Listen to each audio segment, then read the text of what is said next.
You know, I really need some more Star Wars memorabilia. I mean, the best costume I could come up with was a bathrobe, so I guess that will have to do.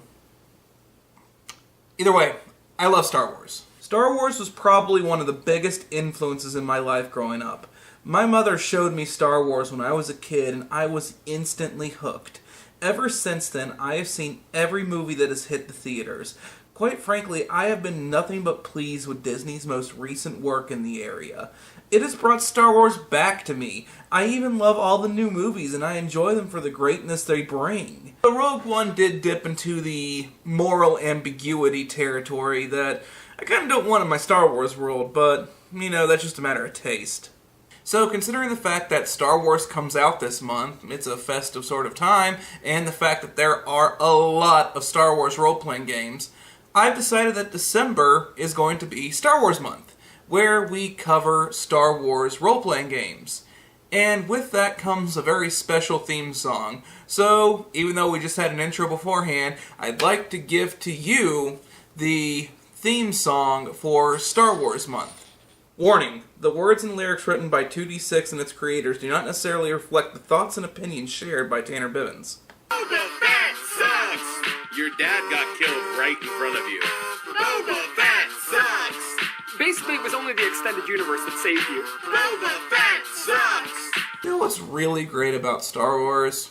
Out of all of the TV shows and movies that get turned into RPGs, none has been more duplicated than Star Wars.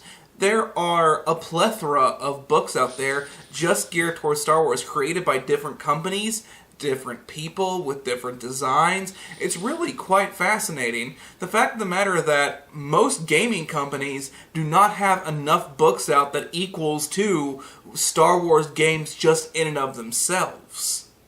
Where to start with this thing? There's so many games out there. Well, I kind of want to start with an area that has connected with me in previous episodes. You will know what I'm talking about in just a second, just bear with me. But overall, the first game that I wanted to talk about was the Star Wars Saga Edition. The Star Wars Saga Edition came out in 2007, 2 years after the release of the last Star Wars prequel, Revenge of the Sith. Now, can anyone else remember why 2007 was significant? Oh yeah. That was during the time that the D20 Open Gaming license was still running roughshod through the gaming world, and Wizards of the Coast not being content with their subpar system being shoehorned in, if you will, to every game out there, they also went out and got their own licensed products that they actually themselves released. This is where D20 Call of Cthulhu came out, and also they got the rights to Star Wars. Star Wars Saga Edition is the attempt by Wizards of the Coast to create a Star Wars game that is built around and for the D20 system. You know what this means. We have to deal with my enemy, my arch rival, Monty Cook.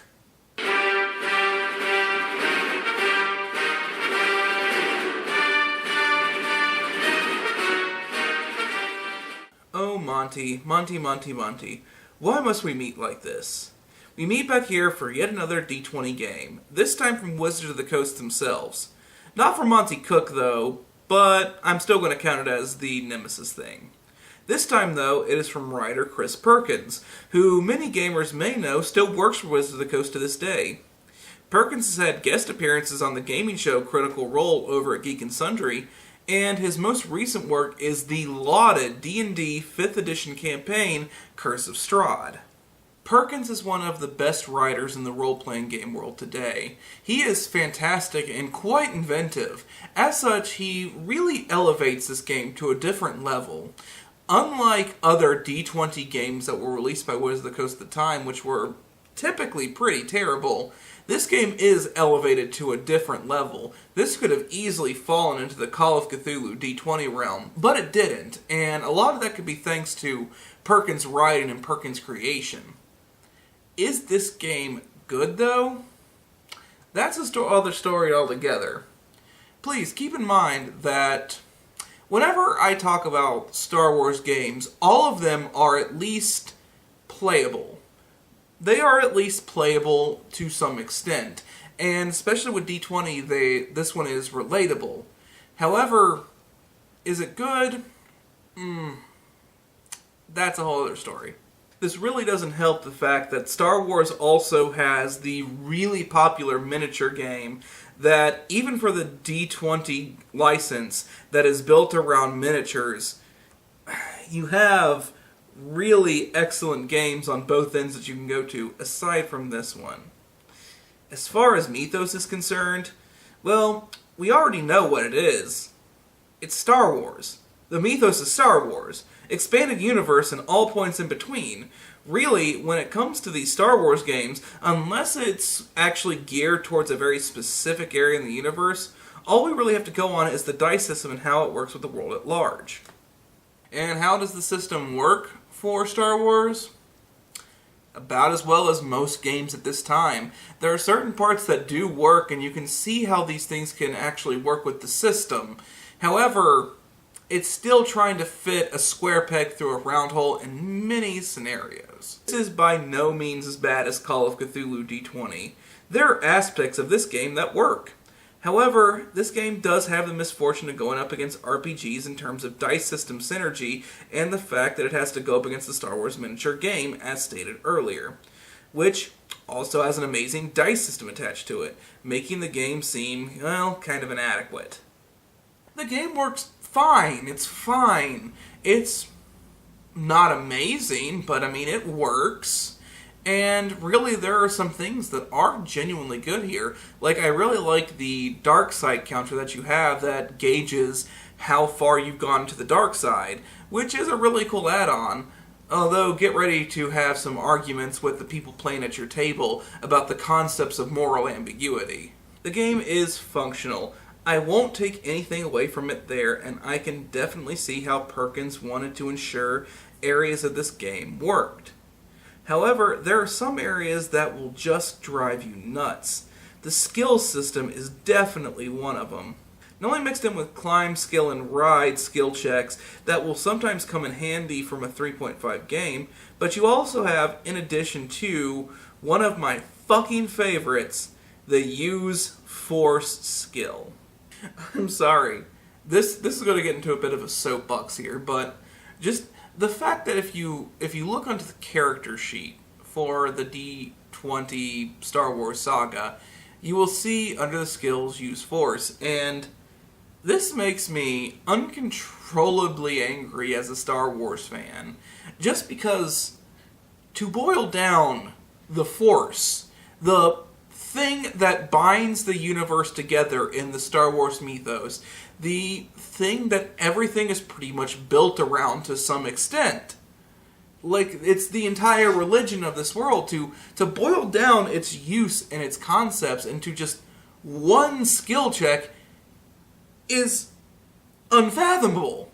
It's unfathomable. With all the things that Jedi and Sith can use to manipulate the Force and use it to their advantage, to boil it all down into just one D20 roll, there's so much stuff that you can do with the Force, and a lot of games get into really deep concepts. I mean, you have powers like Force Pull, Force Push, Force Choke. You can use the Force to deflect weaponry. Like, there's so much to it. Just to boil it down to one D20 roll is insane. Like, I don't know how you can manage this. There needs to be areas that really get expanded upon here just to see this one thing, and the fact that you can even use the Force for attacks, purposeful attacks. So, are you rolling your skill? Are you rolling a certain attack? I mean, it just drives me nuts. It's the perfect example of this game being forced into a system that doesn't work for it. This skill tree is not working for Star Wars, but because it's D20 system, it has to be there. And as such, it'll drive you nuts. Especially the use force part. That is the integral part of Star Wars that is just forced into just the same category as ride and swim and jump and climb and whatever else. Really, I don't know if I've ever way to put it. The use force skill can sum up the massive parts of this game that just do not work. There are some parts of this game that do work. Adjusting space travel, the use of laser weaponry, the idea of replacing species and races, and having a very wide variety of choice on that as well.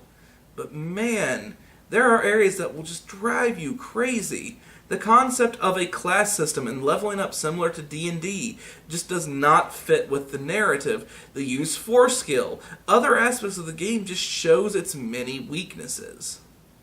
Ultimately, this game is getting a miss.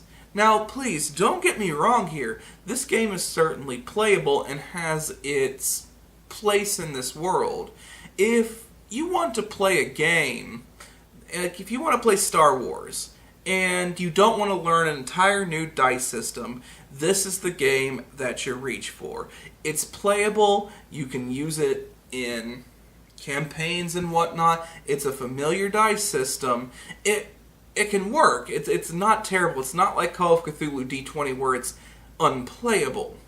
However, if you actually want a good Star Wars game, I wouldn't necessarily reach for this one, and that's why it is getting a miss.